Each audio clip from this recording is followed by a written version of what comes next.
Selamat ya, kalian. Semoga rumah tangganya langgeng dan cepat mempunyai momongan. Sahira memeluk Tasya dengan erat. Makasih, Ra. Ucap Tasya juga membalas pelukan Sahira. Akhirnya sold out, juga. Keke Pak Ben.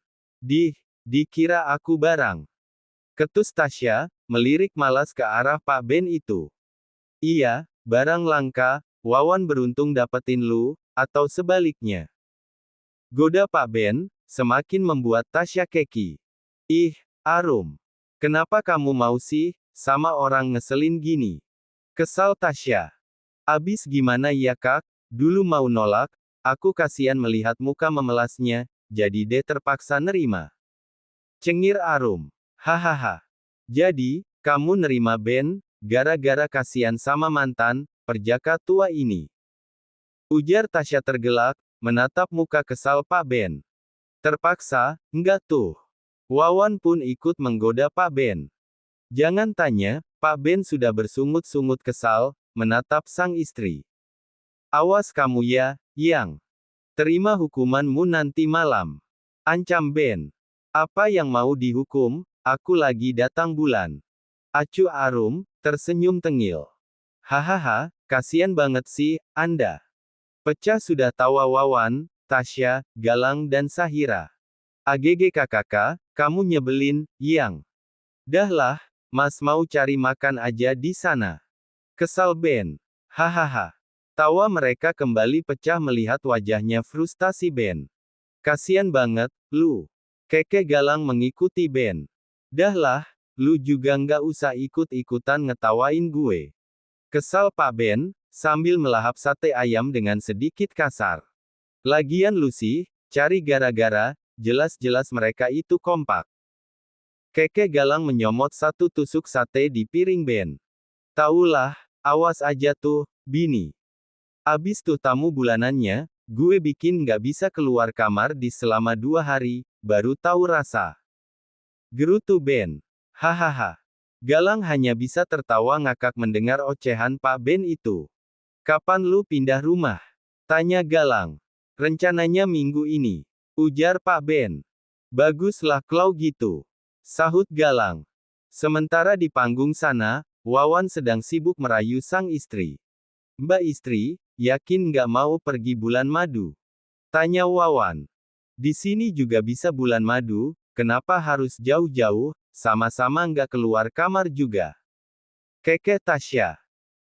Astaga, Mbak istri, suamimu ini, bukanlah seperti mereka yang hanya akan mengurung istrinya di dalam kamar, walau sesekali bakal seperti itu, tapi, suamimu ini ingin mengajak kamu melihat suasana lain di luar sana, biar pikirannya nggak kerjaan mulu, sesekali refreshing lah.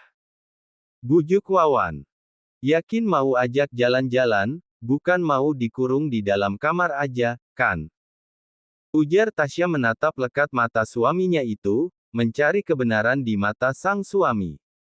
Yakin, sayang. Ngapain harus bohong sih? Keke Wawan. Ya udah, aku mau. Semangat Tasya. Cekai-cekak, ternyata mbak istri takut dikurung di dalam kamar sama suamimu ini. Keke Wawan.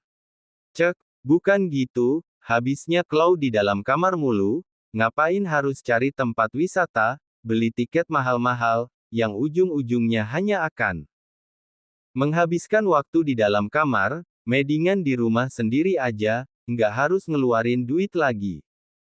Cebik Tasya. Oh, begitu. Angguk-angguk Wawan. Ya sudah, sekarang mbak istri mau kemana? Mau dalam atau luar negeri? Tanya Wawan. Aku sih pengen ke Raja Ampat aja lah, soalnya aku nggak bisa lama-lama liburnya, karena ada beberapa pesanan yang harus dikerjakan. Jujur Tasya. Baiklah, kalau begitu, nanti kalau kamu ada waktu libur lumayan panjang, kita baru ke luar negeri, sahut Galang.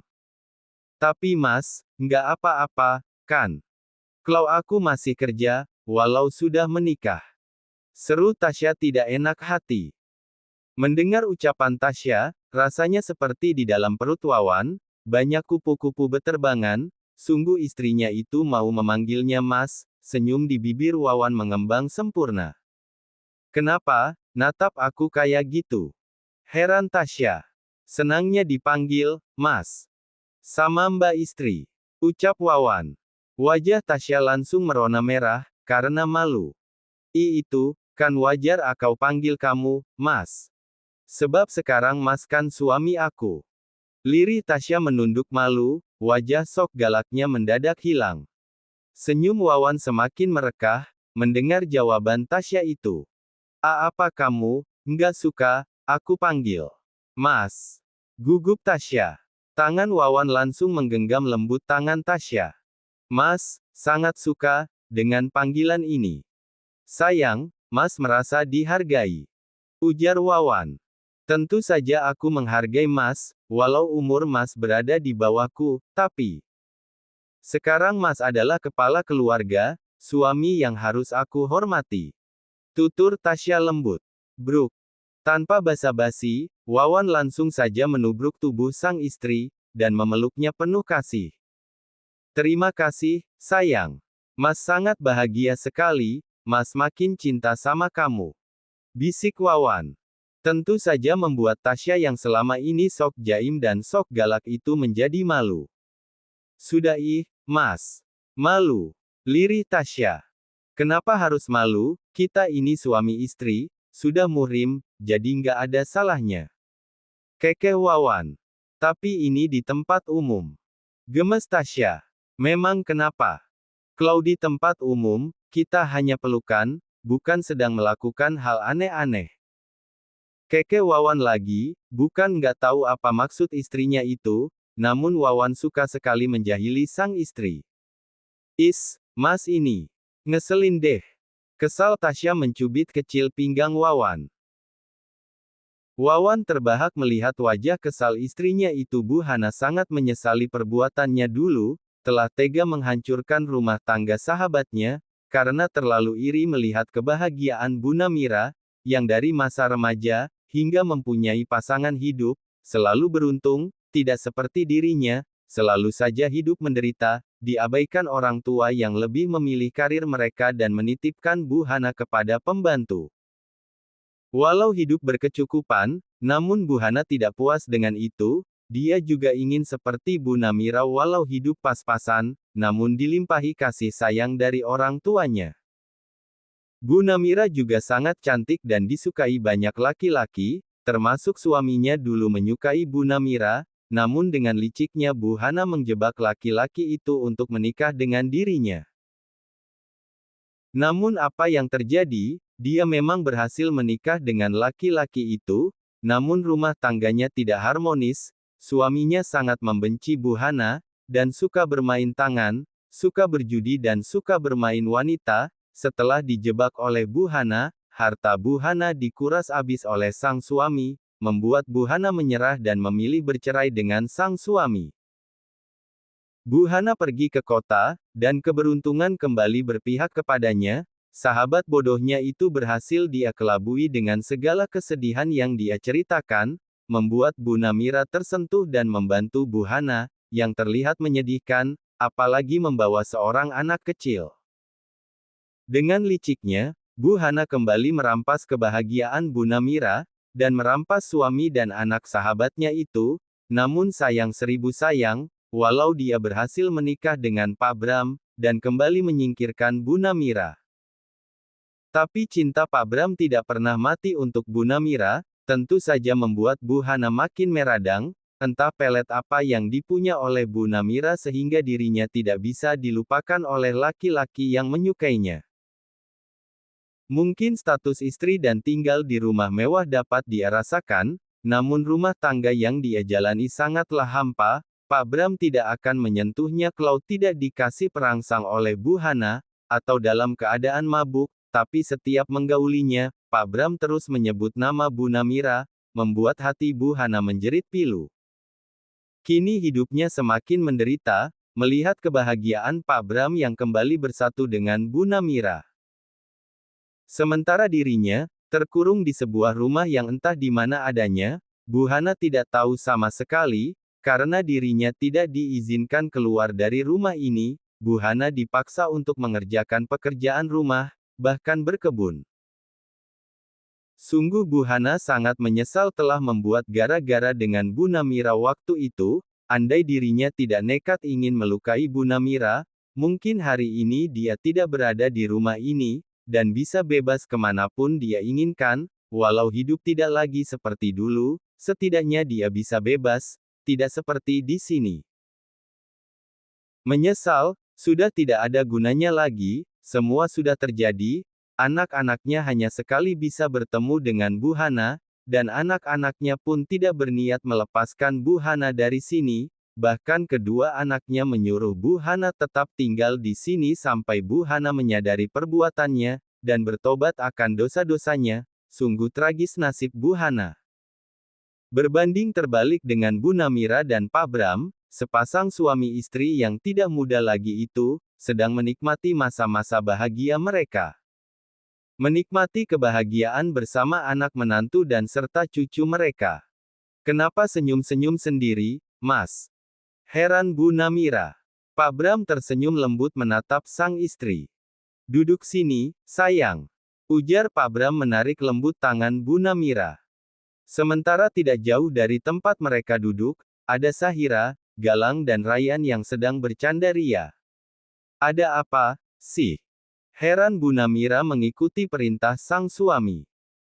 Mas, tidak menyangka akan bisa menikmati masa tua seperti ini, hidup berdampingan dengan istri tercinta, dan melihat canda tawa anak kita, dan juga tidak menyangka melihat cucu kita, sayang.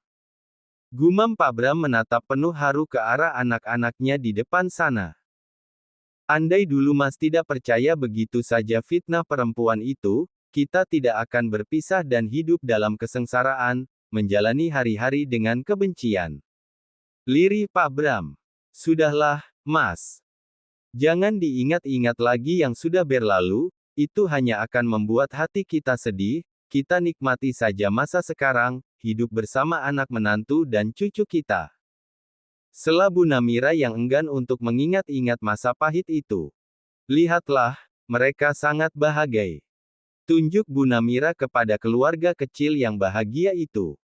Sahira yang merasa ada yang memperhatikan pun, ikut menoleh ke arah kedua orang tuanya. Dia tersenyum dan melambaikan tangannya kepada ibu dan papanya, dan dibalas langsung dengan lambaian tangan Pak Bram dan Bu Namira. Kamu, bahagia, sayang? Tanya Galang yang ikut tersenyum kepada kedua mertuanya. Sangat, sangat bahagia, Mas. Aku bahagia bisa berkumpul dengan orang tua kandungku, aku bahagia bisa menikah dengan Mas, dan kebahagiaanku semakin bertambah dengan kehadiran anak kita. Sahut Sahira dengan senyum tulusnya. Syukurlah, kalau kamu bahagia. Seru Galang dan tersenyum penuh cinta kepada sang istri. Apakah Mas bahagia? Tanya Sahira. Sangat, sangat bahagia. Setelah kepergian orang tua Mas, hidup Mas hampa, luntang-lantung tidak tahu arah, walau harta berlimpah, namun kebahagiaan Mas sudah hilang. Apa arti harta itu untuk Mas? Hingga suatu hari Mas bertemu denganmu, hidup Mas kembali menemukan setitik cahaya. Hingga kita menikah dan mempunyai anak, kebahagiaan Mas semakin bertambah, kini Mas juga mempunyai mertua seperti orang tua sendiri. Ucap Galang. Semoga kebahagiaan kita tidak ada penghalang yang berarti, selalu bahagia sampai jannah. Ucap Galang penuh harap. Amin, sahut Sahira penuh rasa syukur. Galang memeluk anak istrinya dengan mesra. Tamat. Terima kasih, jangan lupa tonton video terbaru. Wassalamualaikum.